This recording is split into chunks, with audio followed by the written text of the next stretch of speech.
Greetings. I greet you on behalf of Alpha Kappa Alpha Sorority Incorporated, Epsilon Pi Omega chapter, and welcome. We welcome you to the inaugural event of Pink Table Topics. I think you will find this evening to be extraordinary. So I welcome you, and at this time I would like to introduce the chapter president of our chapter, Epsilon Pi Omega, Miss Stephanie Cooper Smiley. Thank you, and good evening one and all, and thank you all for joining us for, as Kim said, this premiere of Epsilon Pi Omega's Pink Table Topics.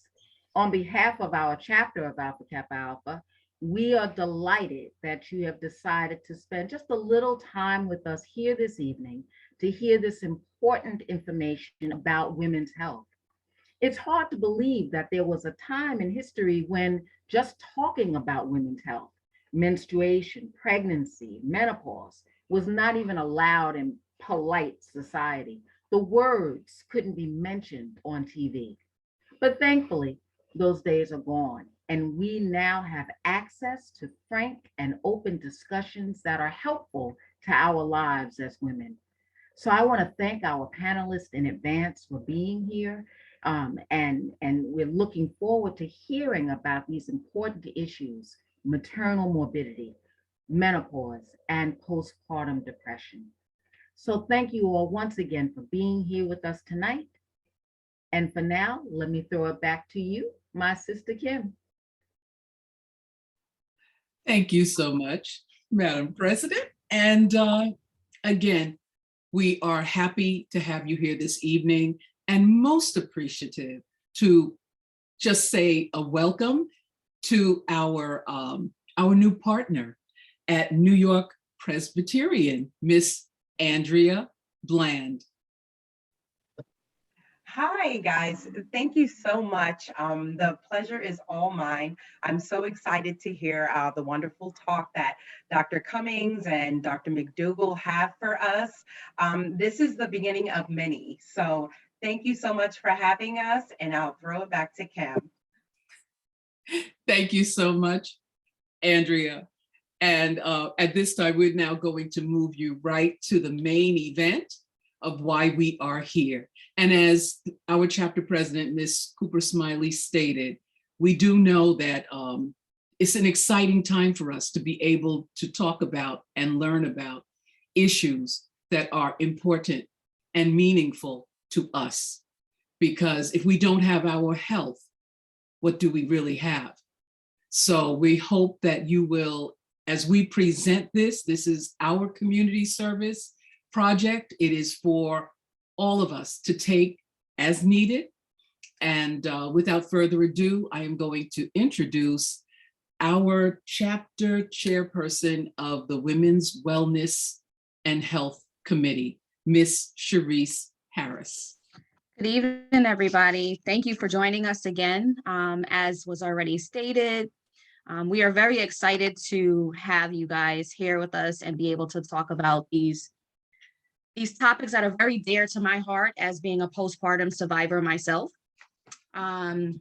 So without further ado, I am going to introduce the two doctors that we have here with us tonight. So Dr. Cummings is going to be the first one to speak. So hello, Dr. Cummings, and thank you again for joining us. Hello. Just a little bit of information and background about Dr. Cummings. Dr. Cummings is a board certified obstetrician and gynecologist. She has maintained a thriving OBGYN practice in New York City since 2002. That's big. Congratulations. While she has been interested in all aspects of her specialty, she has a special interest in supporting women who choose to have a vaginal birth after cesarean, which is kindly also known as a VBAC. Now, Dr. Cummings, did you want to say anything before I introduce Dr. McDougale? No, you can introduce my colleague and then let me know when I should start. All righty, great, thank you.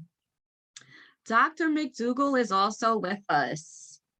Dr. McDougale, where are you on the screen? Can you see me? I know you are here somewhere. We're gonna spotlight you and everybody say hello. There you Hello, are. how are you doing? How are you? Thank you for joining us tonight. No, thank you. This is fantastic. Awesome. So a little bit about Dr. McDougale. She is the Director of Women's Health Practice and Community Health at New York Presbyterian Hospital, also known as Weill Cornell Medicine. She is also an obstetrician and GYN. Now, we have some great conversations for you guys. Just to let you know, a little housekeeping. We are all going to be on mute. We would ask that you put your questions in the chat. Our two doctors are going to give us a wonderful presentation to start out with. And then once the presentation is over, I will then go into the chat and read our questions, and we'll have a great conversation, Q&A towards the end after the presentations are here. So thank you again for joining us, and right back over to you, my sister Kim.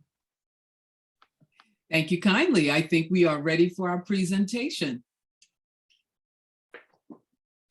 All right, fantastic. Good evening, everyone. I'm Dr. Allegra Cummings. Thank you so much, Ms. Cherise Harris, for that kind introduction. As Cherise mentioned, I am an OBGYN here in New York City. I have been practicing for, as I tell my patients, longer than I'm going to admit. But it's an honor and a privilege to be able to work with these beautiful women in New York City. So without further ado, Ms. Kim, if you could fire up those slides for me, I would be grateful. And we will go ahead and get started.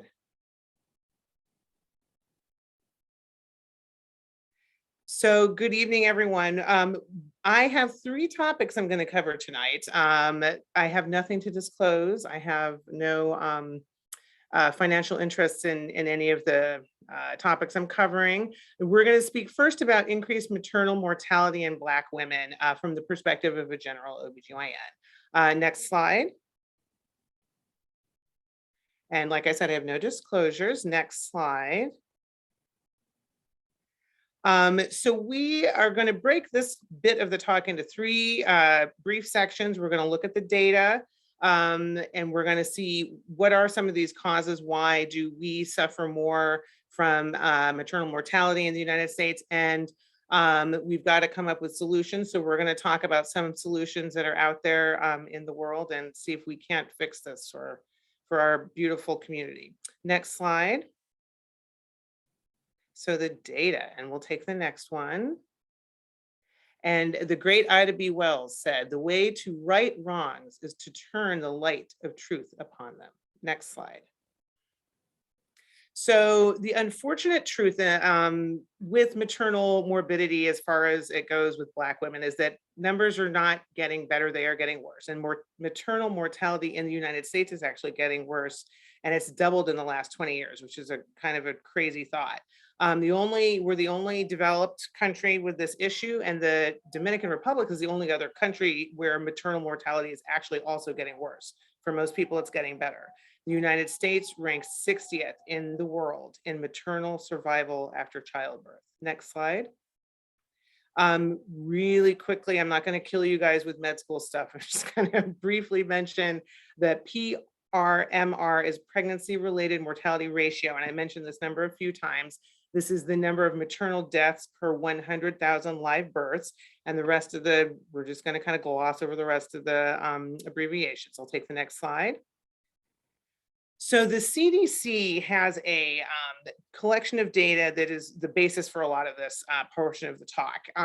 Approximately 700 women die annually in the United States due to pregnancy complications. So the good news is, if you quickly think about that, that's actually, thank goodness, it's still a low number, but it's just not acceptable that it's gone up instead of down, A.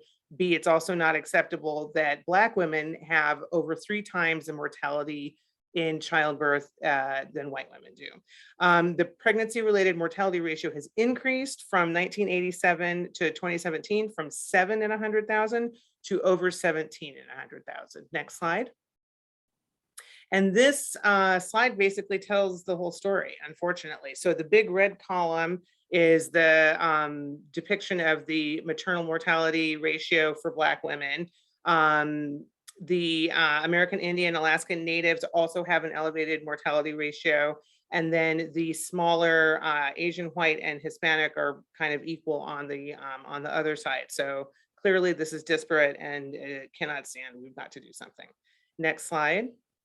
In this data set that they examined, they looked at 13 states. It was a pretty good, kind of survey of the entire country. Interestingly, the racial disparity between white and Black women was lowest in young women and women under 20, which makes sense because they're just healthy and they usually just do really well. Disturbingly, the disparity was very high in women 30 to 34 years old. So over 4 to 5 times higher mortality for Black women. And one of the stats that just really is just horrendous is college educated Black women were 5.2 times higher, had a higher mortality rate than their white counterparts. Next slide. So what are the causes of this? One of the things that we're going to talk about in a couple of slides is, unfortunately for our community, there's a lot of underlying health conditions that we get earlier that are not as well controlled. So in particular, hypertension and cardiovascular disease are a real issue. Another disease called cardiomyopathy, a particular type of blood clot called thrombopulmonary embolism. These all happen more in Black women and in American Indian and Alaskan Native women. Interestingly, infections are more common in Caucasian women. Next slide.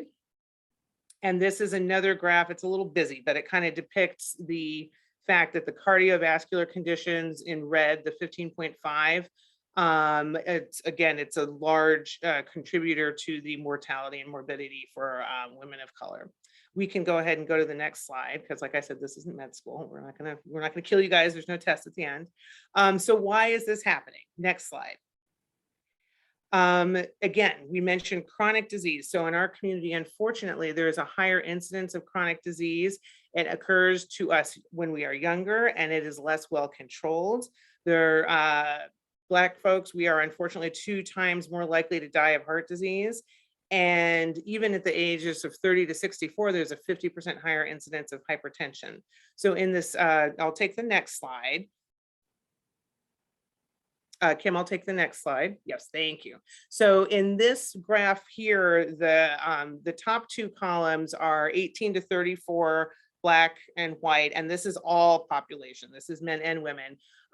Even in this age bracket, there's a slight difference in the incidence of hypertension and of diabetes. So the difference isn't stark, but it's already beginning to widen. So 2% higher chance of diabetes, a tiny little bit higher chance of or hypertension, a little bit higher chance of diabetes, a little bit higher chance of stroke.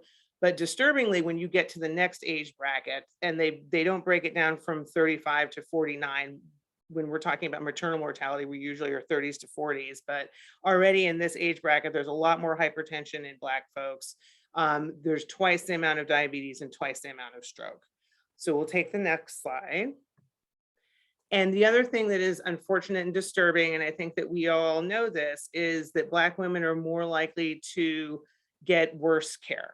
There are a lot of different elements to this. Again, I pared it down because we could literally talk about this for weeks, but there's evidence that if you are in a hospital that treats mostly Black women, they don't do as well by us, like their literal numbers that this is proven. There's evidence that there's implicit racial bias between care providers to women of color. There's some other interesting hypotheses talking about weathering and the actual physical toll that stress and racism takes on a person and how this can manifest in elevated risk of heart disease and chronic hypertension and chronic disease. All right, so we'll take the next slide. And this is another graph that kind of depicts the social inequities that are also basis for worse disease in people of color. So Unfortunately, in every single category, weirdly, except for smoking, unemployment, living in poverty, no home ownership, our people are, we're hit harder. And we all know that this is because of, we live in a historically racist country. It's because we have endured racism and redlining and not been able to get into the unions where the white counterparts were able to. And all of this it takes a toll, not just socially, but it takes a toll on health as well. Next slide, please. So we've got to do something. What can we do? Next slide. Not everything that is faced can be changed, but nothing can be changed until it is faced. And that's from the great James Baldwin. Next slide. So there are many efforts in the medical community, and unfortunately things seem to move so slowly, but there are truly people trying to affect change in this arena. There are organizations in the high risk obstetrics and gynecology world where they're trying to really change how the fellows who are the high risk doctors are trained, and trying to have them really focus more on being on the labor unit, because the high risk doctors are important when we're talking about serious cases of things like preeclampsia and hemorrhage and severe diabetes. Another effort is being made to create levels and bundles. So that sounds kind of odd, but if we can standardize the way that women are approached when there's a postpartum hemorrhage, which is too much bleeding, we come at it in the exact same way, it decreases the chance that racism is going to occur, and that every patient is going to be treated in a standardized way, and it increases our chance of having better outcomes. There are emerging concepts. Sometimes telemedicine actually can be helpful for that mom who can't get out of work or who can't get out of her home because she's got stuff she's got to do. And then there are many hospitals, certainly NYP and Weill Cornell has got a lot of diversity programming and health equity programmings that we're working on. I'll take the next slide. There's a fascinating, I would encourage you guys to have a look. This is an article in the New York Times.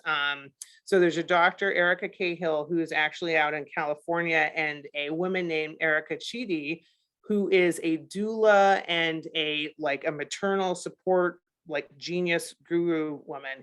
They wrote an absolutely fascinating piece for the New York Times in October of 2020. And it was entitled Protecting Your Birth, a guide for Black mothers. So they actually said what everyone is quietly thinking. They encouraged women to go into their obstetrician's office with this plan and say, I want to acknowledge that race and racism are in the room.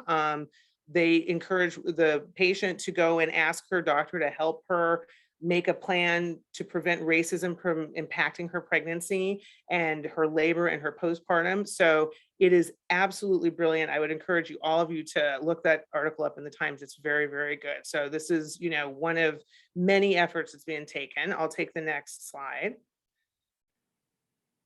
Next slide. Yes. And so there's other community, and this is a tiny sampling, but there are so many great organizations out there. You guys inviting Dr. McDougale and I to talk. This is an example of us trying to take this matter into our own hands. The Black Mamas Matter Alliance, they are a lovely group that is getting bigger and stronger, and they're trying to change policy and cultivate research. They are having a conference that Dr. McDougale and I are going to try to attend this year. Health in Her Hue is actually a website and an app that literally connects patients to culturally sensitive physicians. It looks, I've looked at it, it's fabulous. It looks like it's more for the southern part of the country. Sister Midwife Productions and Directory, that nurse midwife Nicole Deggans does online and in-person doula training, and doulas, Dr. McDougale's going to talk more about this. They can really be helpful in supporting and advocating for women of color. And then in the Black Maternal Health Caucus, Congresswoman Alma Adams and Lauren Underwood are attempting to raise awareness of our situation in maternal mortality and promote cultural competency. Next slide. So we're going to switch gears a little bit, and I'm going to do just a brief talk on postpartum depression and a brief talk on menopause, just to kind of get some conversation started. So we'll take the next slide. What is postpartum depression? So I'm sure there are many moms in the room here, the virtual room. And so a lot of us are familiar with this. Even if we haven't had kids, we know people who've had kids, we know how tough it is once you get home with that little one. So the actual definition of true postpartum depression is having a major depressive episode within 12 months of delivery. And that I'll get to in 2 seconds has actual very set criteria. It is stunning how common postpartum depression is. It's written to occur in at least 10 to 15% of women. If you include what we call baby blues on top of it, the percent some people feel can be as high as 50%. It's exceedingly common. One of the biggest risk factors for postpartum depression is a mom who has had depression either before pregnancy or during her pregnancy. So that those patients are folks that we really try to keep a close eye on. Other risk factors are increased postpartum stress, poor support in general, and poor financial support and all of those types of things. We'll take the next slide. There are many risk factors, and the reality is that there are people who get postpartum depression who have no risk factors, but being basically kind of by yourself, being young, being single, having poor social support, having a lot of kiddos at home, having a hard time breastfeeding, which can literally happen to anybody, having you're being in a non-safe environment, sleep disturbance. Anyone who's had a kid, everybody has sleep disturbance when you have children. So that's unfortunately very prevalent. And there can be genetic aspects as well. If you have family members that have either suffered depression or postpartum depression, that is unfortunately a risk factor. Your hormones, a lot of people, once you have your baby, you go through big hormonal changes and obviously stress. So next slide. And so again, we talked about some of these symptoms. I'm not gonna, again, we're not, going to med school and quizzing you guys on the precise criteria, but the point of this slide is to point out that the true full tilt postpartum depression is a lot more profound than postpartum blues, but they both can really leave their mark. And postpartum baby blues is a milder version, and the good news is that usually resolves a little more quickly. So we'll take the next slide. And the way we make this diagnosis, this is dependent on the patient coming back to the office or to the clinic. And one of the good things is that as we go through this journey as being care providers, we figured out that we can't just have people come back 6 weeks after they have their baby. It feels like they've dropped off of planet Earth. You're like, oh, you had your baby, great, go home, we'll see you in 6 weeks. Like all kinds of stuff happens in that time. So our professional organization, the American College of OBGYN, has recommended or nearly mandated that everyone have some kind of visit within the first 2 to 3 weeks of their postpartum time, which is a much better plan, and it helps pick up a lot of people who have depression. There's a depression scale that we use. We use an Edinburgh depression scale, that we use a different one in the hospital clinic. I'll take the next slide. And again, we screen patients, and if you have a positive score on this depression scale, then you're referred for treatment, therapy, that kind of stuff. So we'll talk a little bit about what does that entail in this next slide. The first line of treatment for postpartum depression is usually therapy and or support. Like if you are by yourself with a kid at home, we try to help you with that. We try to get somebody who can come to the house. Dr. McDougale is working on this great program she's going to talk about. If your partner is able to take some time off of work, not everyone is able to. And this is part of the problem in the United States, is we don't have really great policies for working families in regards to postpartum leave. There are times when you have to give medication. And one of the things I want to point out, and I think it's important to note, is that it is okay to take medication for depression if you need it. A lot of patients are mortally terrified that if they go on depression medications, they're going to hurt their baby or their breast milk isn't going to be good. If you do this in conjunction with your doctor, it can be very safe. And I always, say you've got to put your oxygen mask on before you can put anybody else's on. If you have high blood pressure, you're going to take your high blood pressure medicine. If you have diabetes, you're going to take your diabetes medicine. So there's no shame in treating depression, and it is far better for you and baby if you need it and it's endorsed by your care provider. to be on medication if that's what needs to happen. And then, like I said, I'm not going to steal from Dr. McDougale. I'm just going to talk about the doulas. And then, unfortunately, there is a disparity in how women of color are managed, and we don't get picked up as frequently with our postpartum depression, and we are, half as likely to be treated, unfortunately. But the incidence of postpartum depression, I assure you, is the same in Black women as it is in white, as it is in every race of human.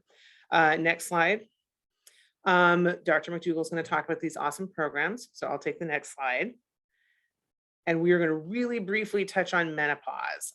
So I'll take that next one. So what is menopause? I like to joke with my patients to try to make them a little less grumpy about it, that it is almost like a second puberty. It's another big hormone change that happens in your life. And the average age is about 50, 51.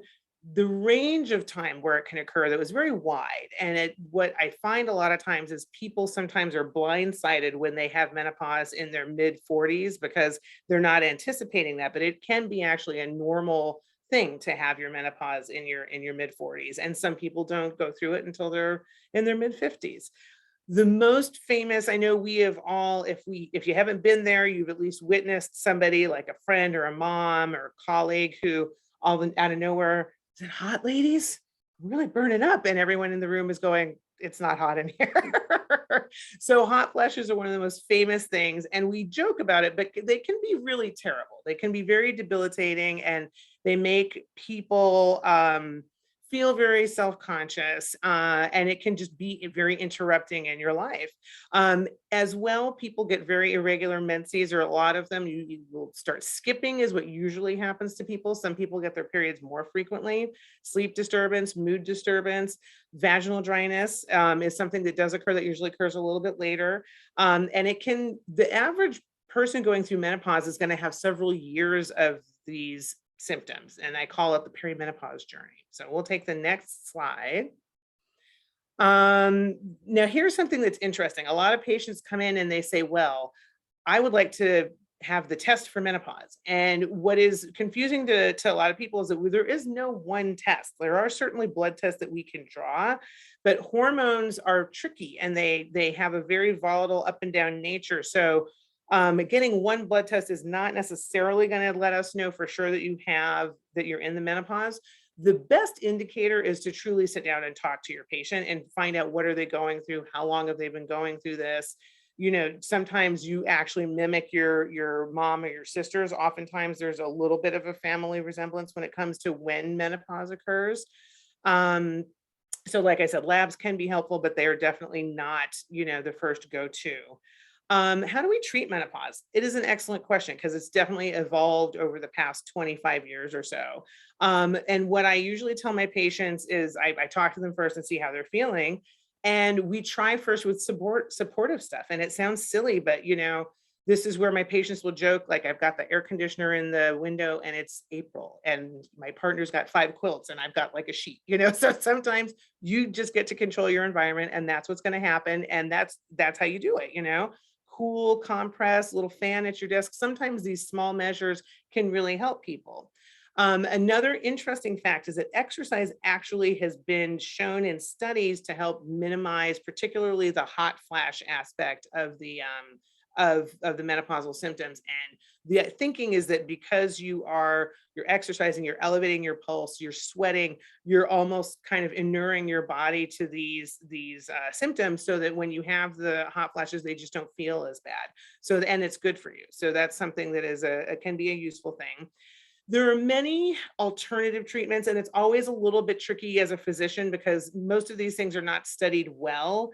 And you can't say with 100% certainty, it's great, it's going to work, it's terrible, it's not going to work. What I tell my patients is, if you buy it at Duane Reade or CVS or like a commercial pharmacy, it's probably not going to hurt you. If it feels like it's helping you, then I'm okay with it. The trickier category is bioidentical hormones. That one's tough. I would say we'll leave that for another talk, because I could talk for a long time about that. And I think I have one more slide on prescribed medications, and then I'm going to hand it over to my colleague. So we'll take the next slide. There are actual pharmaceutical treatments for menopause. And what I would say is a lot of people, I think that everyone knows that there was a study out there some years ago that said, ooh, taking hormone replacement makes you feel good, but it's bad. So that's a little not completely true. That big study is called the Women's Health Initiative. And what it showed was if you gave a very specific dose of estrogen pill and progesterone pill to patients of a certain age, they felt a lot better and a lot of these symptoms went away. But there's an increased risk of breast cancer and an increased risk of blood clots, deep vein thrombosis, and pulmonary embolism. So it's the kind of thing that we only nowadays give out, like hormone replacement pills, really judiciously. It's not to say that we never do it, but we do it like very sparingly and for as short a time as we can manage. Now, the good news is that there are pharmaceutical treatments that are a lower dose. So there's things called patches. Some have estrogen and progesterone, which are the kind of the hormones that when you have your cycle are controlling your cycle. There are vaginal things that can be used if people are having vaginal dryness. So what I would say is that there's treatment out there, and it's more nuanced than, oh, I can't take that because it's going to give me breast cancer, you know? What I would encourage everyone in this zone is to talk to your physician and, you know, have a good conversation about what are your symptoms, what do you need to have managed to make your life feel like you want it to feel. And that's what I'm going to say about the menopause. And I think that's my last slide. If you want to switch me again, thank you. Frederick Red is my husband and my tech support, so he helps me when I can't figure out my slides. Thank you to the Cornell IT and our patients. Thank you so much to all of you ladies from you know, the sorority. I really am very honored to be here. And then I'm going to hand it over. I think the next slide is for Dr. McDougale. I think I've got like one slide with references. So if you want to jump ahead a few, and we'll hand it over to Dr. Auja McDougale. Hello, everyone again. Thank you again for this invitation, and thank you, Dr. Allegra Cummings. She and I have had the opportunity to work together for a few years now in many different settings, and really happy to have her as part of our team for this health equity effort. And one part of my introduction I want to include, and I know Andrea Bland knows well, that I am from Queens, New York, Southeast Queens to be specific, born and raised. And I see some friends on the call today, so thank you for messaging me in the chat and letting me know that you're here. I was wondering how many people I would know on this call here, and just definitely glad to see some familiar faces. So, I joined New York Presbyterian right before the pandemic in January 2020, thanks to our department chair, Dr. Laura Riley, who really put forth the health equity effort with a specific attention to Black and Brown women, and recognizing the need for us to deliver health care, really meeting the patients where they are. So in that effort, this position that I hold now is a dual position, with not only managing the women's health practice, which for those of you who are familiar with healthcare in New York City and New York State, is Article 28, where we provide care to mostly government insured patients. But I am also the director for community health. So partnering with a number of community-based organizations to provide, health equity efforts specifically for Black women, for Brown women, for those who have low socioeconomic status. And what I'm most excited about are these two programs, the Mobile Mom Unit, as well as the Embrace Postpartum Doula and Community Health Worker program, to really address the fourth trimester, which I know we've probably heard a lot of talk about, to really address maternal morbidity and mortality, as Dr. Cummings has relates so eloquently tonight about just the amount of work that still needs to be done. Every time I hear this conversation and participate in it, I just get a little bit more, I guess, motivation to move forward in some of these efforts. So you can move to the next slide. So with the first effort I'm going to talk is a partnership with the March of Dimes, which we've been funded for 3 years to begin with, to provide a mobile mom unit in areas of Brooklyn and Queens to provide full gamut OBGYN care, including prenatal care, postpartum care, family planning, specifically for clients who are teen pregnant moms, as well as homeless patients. So we'll really be focusing on those two patient populations. And as we know, there's great diversity in the boroughs of Brooklyn and Queens, but there's definitely pockets of poverty that we need to address firsthand. And knowing even in Southeast Queens with the, very robust middle class and upper middle class that we have, we definitely know that there's areas that serve as healthcare deserts that we need to actively go in with a mobile unit to address healthcare firsthand. So our vision, which is on the next slide, is to provide peer and expert support for pregnant persons in order to promote optimal infant feeding, childcare practices, and mental well-being. And this has expanded even to a full OBGYN landscape. You can go back. So our model is going to include, like we said, family planning, prevention. So this is STI testing, education, treatment, contraception. So birth control will be able to provide, birth control such as Nexplanon and implant devices, supplementation for vitamins. So for those who are interested in pregnancy, and then the goal is really to capture those who have limited or no access through the mobile unit, then provide them access through either one of our New York Presbyterian partners or partners in the community, not just limited to our institution. We will be providing antenatal care. So this is prenatal care with a focus on mental health and health screening. So this is going to be a huge component for social work and community health workers to work with clients to meet their individual goals, to screen for depression, also both antenatally and postpartum, as we saw today from the conversation, that it affects our community equally to others, but we know that the disparity in access to resources is still there, as well as prenatal education classes with partnerships from our community-based organizations in the boroughs of Queens, Brooklyn, as well as Manhattan. Postpartum will be focusing on the fourth trimester and increasing our rates of attendance at the postpartum visit, because we know, at least in our clinic, and this is really something that we see independent of payer. So whether you're Medicaid client or your commercial insurance, women are just not showing up for that 6-week visit, even though we know that we're encouraged to see women before 6 weeks postpartum, but that's definitely an effort that we're paying more attention to, specifically because we know the morbidity and mortality is happening during that time frame. So, the changes, the transition to postpartum, we're going to be working with another program, Embrace, also in the postpartum period. And also, this is the one aspect of care that we're really focusing on is the mother-baby dyad. So how health impacts mothers, women, and children, or birthing people and children as a combined couple versus looking at them individually. So we know that what happens to the newborn is also impacted in this period. So we'll be working closely with our pediatricians.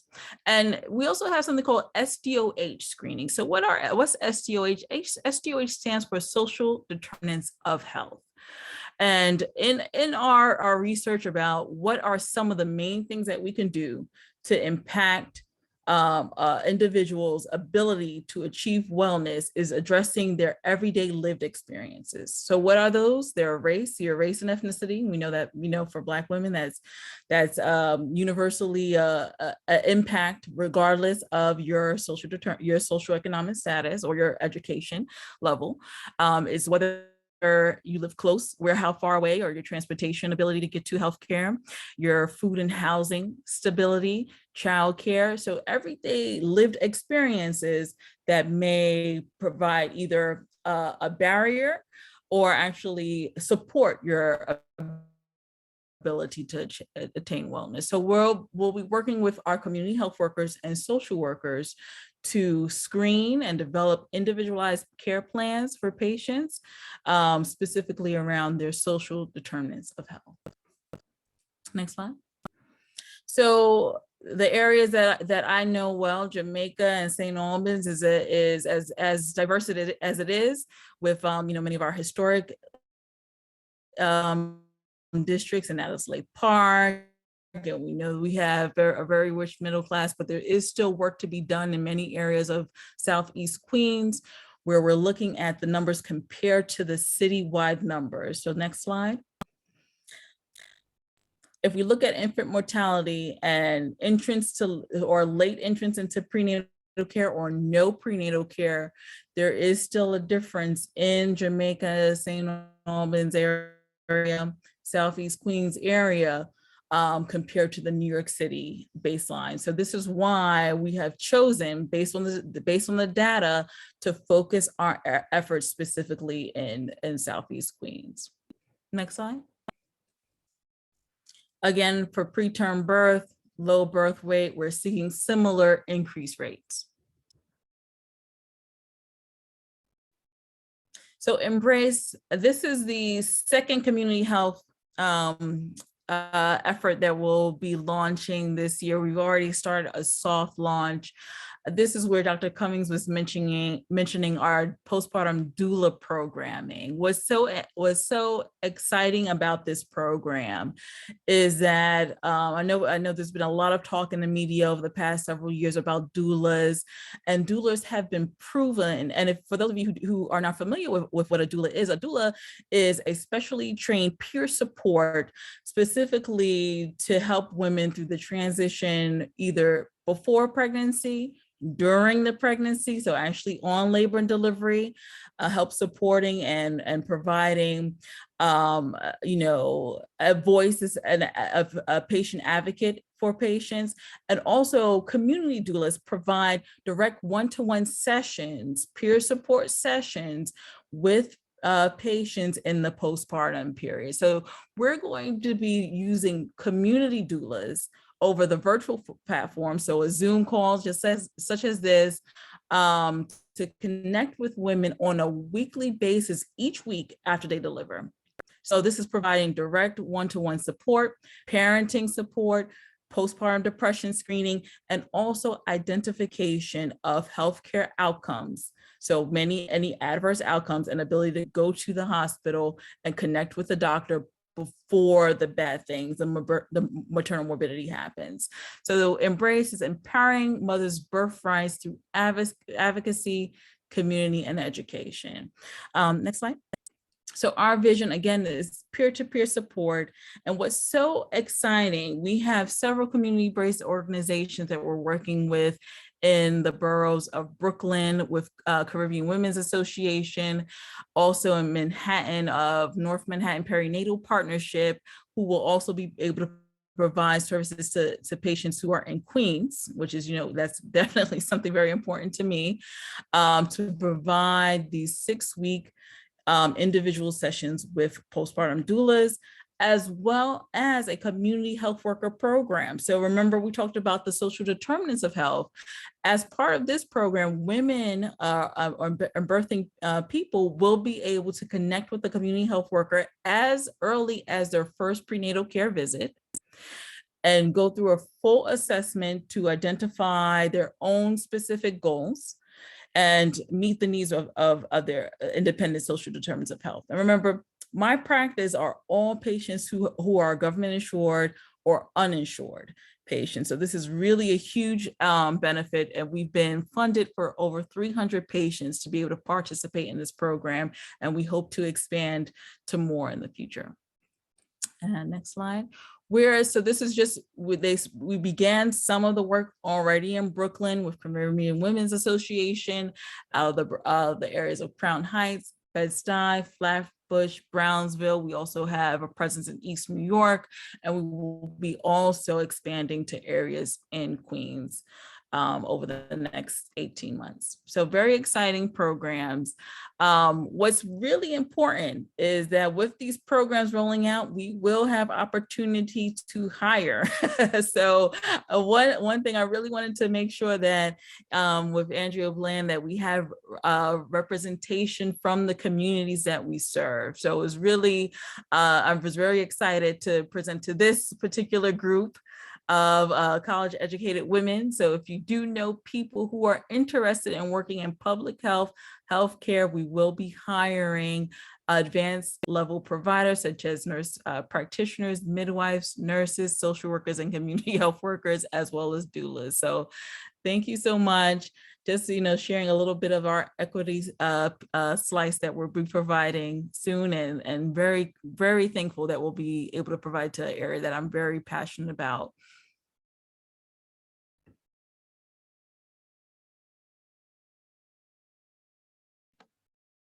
Well, thank you so very much, Dr. McDougale and Dr. Cummings. This has been really, really amazing. And like I said at the top of the hour, something very true to my heart. I am a postpartum doula, and I became a doula after my experiences with childbirth. We also have another birth and postpartum doula here with us tonight. And I have a question from her, but you started to answer it already.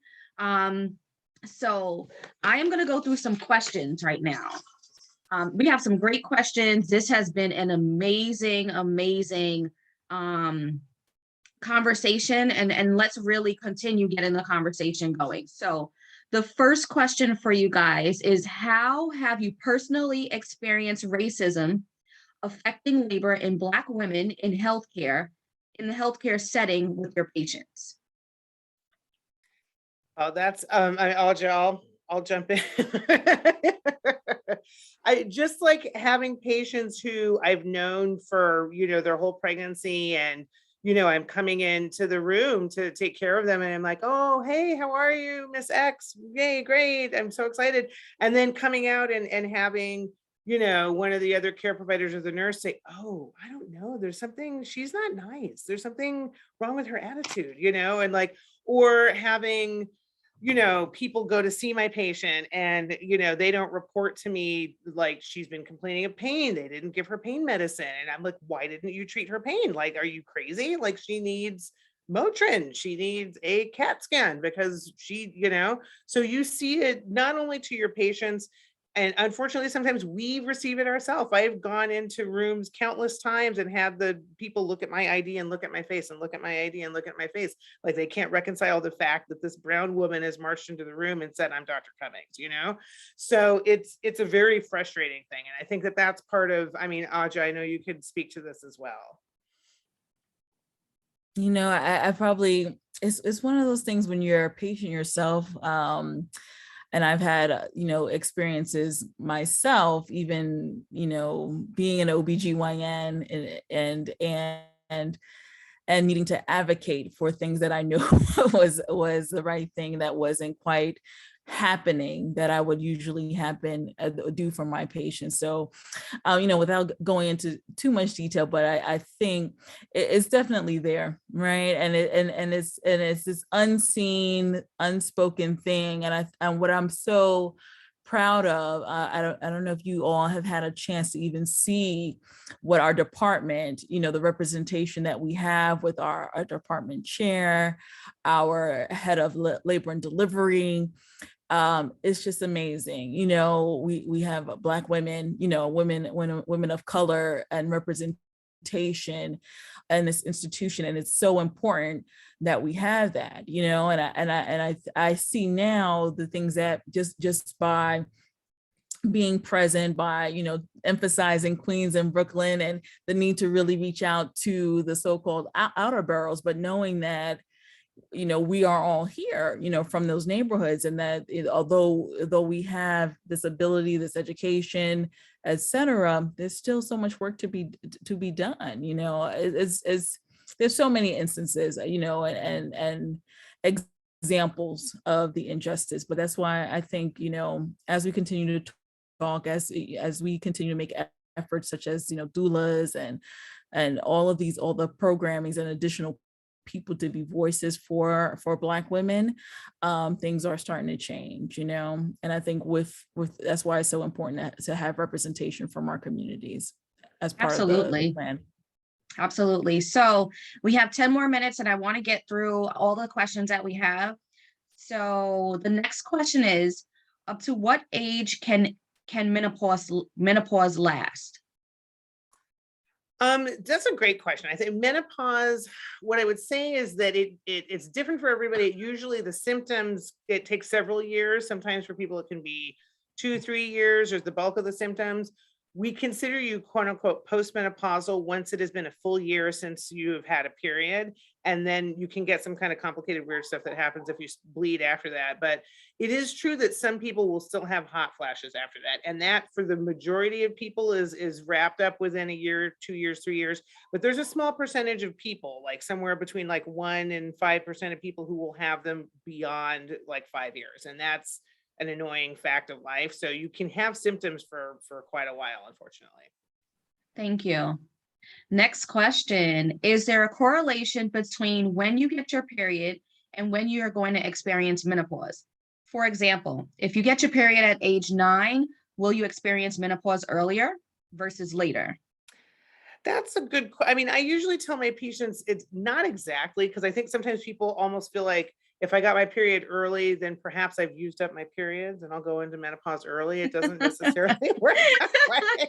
Be nice, I don't know. But it really, I kind of find that it really, a lot of that stuff, the menopause in particular has a lot to do with your genetics. So kind of like what happened to your mom, your sisters. I glancingly saw something like that floating in the chat. Yes. There are other things that have bearing on that too, though. If you have experienced health issues, like people who have extreme health challenges, like cancer and that kind of stuff, sometimes people will go into early menopause because of those things. And then when you start your period is also kind of genetic, but there are environmental things. Unfortunately, obesity and that kind of stuff can weigh in and, kind of have people having periods buzz earlier sometimes. Great. So I'm going to segue into that question that you saw in the chat. So we do have somebody here with us who has been in perimenopause for about 9 years.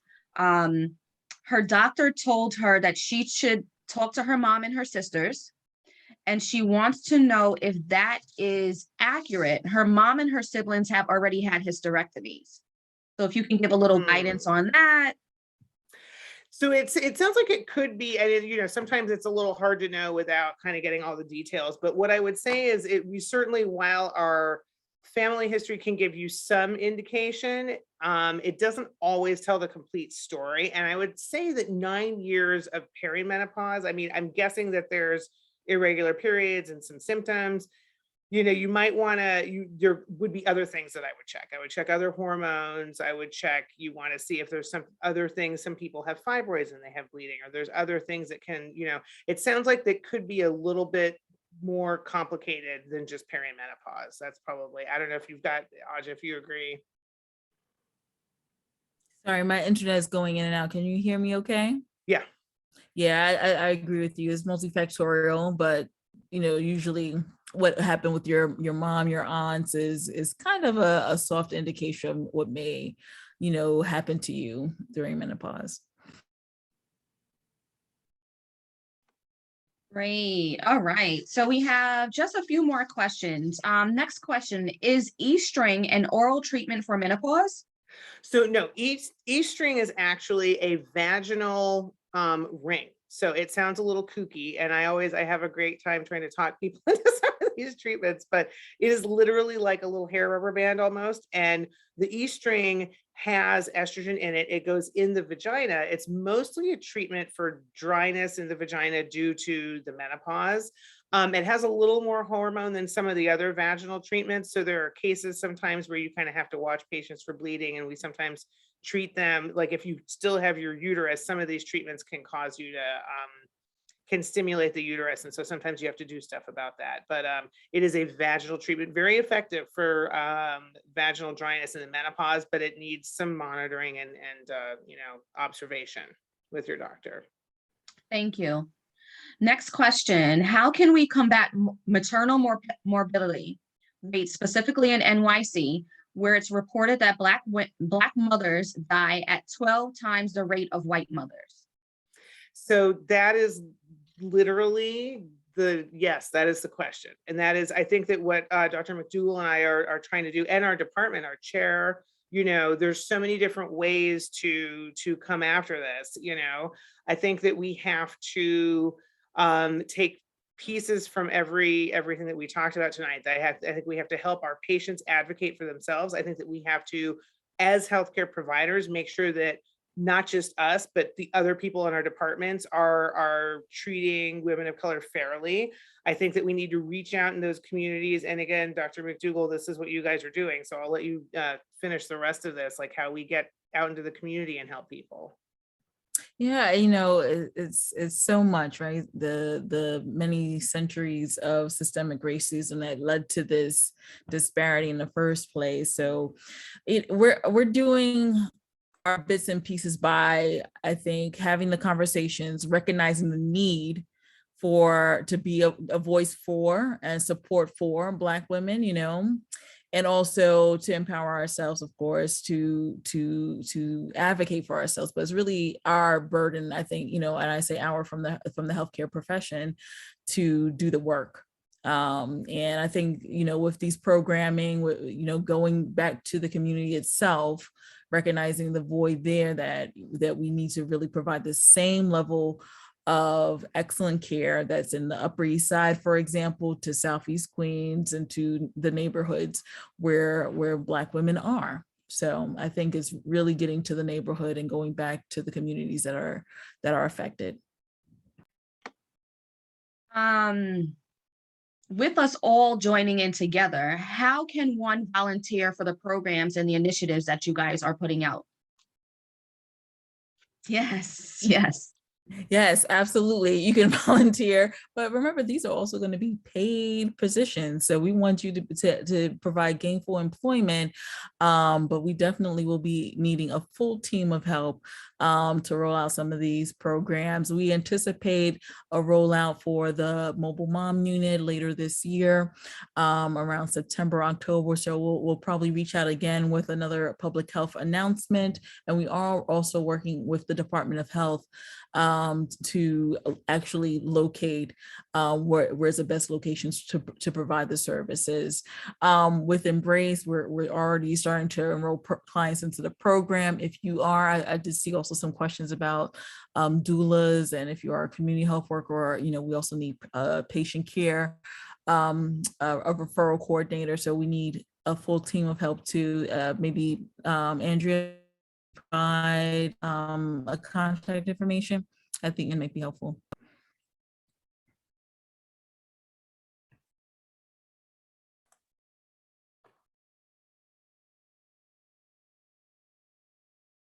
Sharice, I think you're on mute. I just noticed that. Thank you. Talking away and I'm on mute. So thank you for that. We do have, like I said, a doula on here with us that wanted to know how they can join the Embrace program. So that's going to be great and beneficial for us. The 2 more questions, and then we are going to be heading out. We don't have that much time left. The next question is, how will women be able to access the mobile baby bus?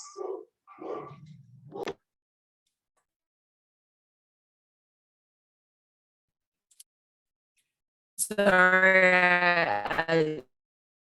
I missed the questions. Say it one more time. Sorry for the dogs barking in the background. Am I frozen? No, you're good now. We can hear you. Can you hear me? Well, I can hear you. I heard mobile baby bus. What was the question? How will women be able to access the mobile baby bus? Very good question. We plan to partner with community-based organizations. So our main focus for the initial year will be homeless clients, as well as teen clients, which we expect will expand very quickly to other areas. But we'll be partnering with community-based organizations, public schools, and the Department of Health to work with that specific clientele. All right. Question. all women are different, and I'm going to rephrase the question a little bit. All women are different, but do you guys have any suggestions on relief for severe hot flashes? So that, I mean, that's a great question. I think Yeah. that, you know, sometimes when the hot flushes are really severe, I do think that you sometimes need pharmacologic intervention.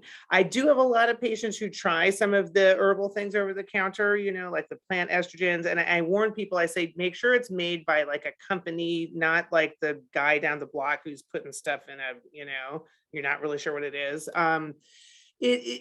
Taking a little bit of hormone replacement is not the end of the world. If there are medical reasons that you cannot have, so for example, like a patch is what I will often start people on if they are able to take it, given whatever their other symptoms are.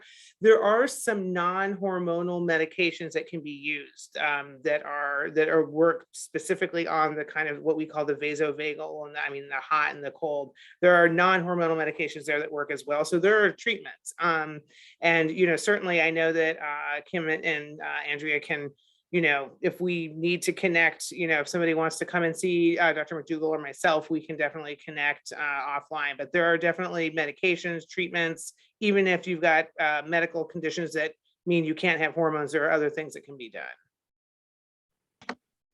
Thank you. And final for the night, social media. How can we follow you guys? How can we keep in touch? Let's get it out there. So please definitely put it in the chat for us. We have a lot of people here that want to be involved, and I'm very, very excited. Very This excited. is so exciting. Yes. This was a huge opportunity. Thank you so much for the invitation. And we definitely look forward to reaching out. Yeah, we may and have to set up that page. I agree. Thank you so much to Epsilon Pi Omega, Alpha Kappa Alpha, all of you lovely ladies. This has just been truly delightful and an honor to be able to speak with all of you. And then we have a presence, Weill Cornell Medicine, and Instagram. So you can find us there, Weill Cornell Medicine, and we'll make sure that we infuse the ability to get in touch with us through the channels. Awesome. Thank you so very much. I'm going to turn it back over to Kim to take us on out. Wonderful, wonderful. I am in awe of this panel, and I am looking at everything.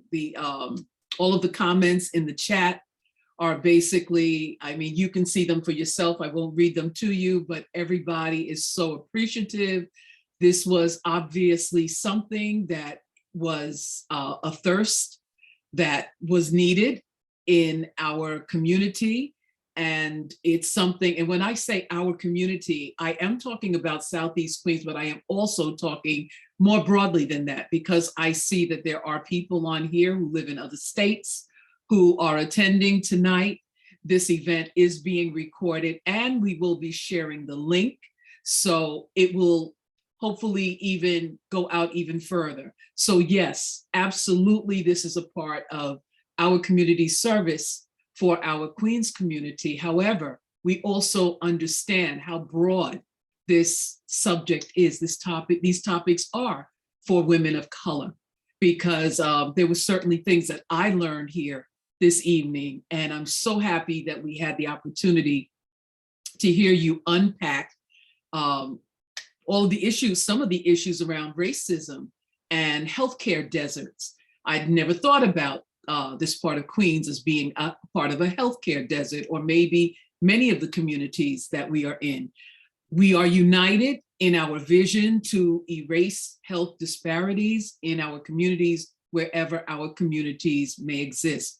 And so when you receive the link from this event, and we will be communicating with you and sharing with each of you more of our events as we continue on with our pink table topics. And we have a few other surprises coming down the line. I won't unveil them now. They'll be inaugural as well. You will hear about them. But definitely just know that one of the reasons we are releasing this event this week is because on Friday, Alpha Kappa Alpha Sorority Incorporated is recognizing Global Impact Day. And so all chapters internationally are doing something in recognition of global impact. This is our global impact event, in that we wanted to reach out on Black women's healthcare. So we thank you for joining. We will certainly repeat this event again on Global Impact Day. And just remember, you are all now ambassadors, and we will all share the message and come back again, as we will have additional topics for you going forward. So on behalf of Epsilon Pi Omega Chapter, I am Kim Adams, First Vice President.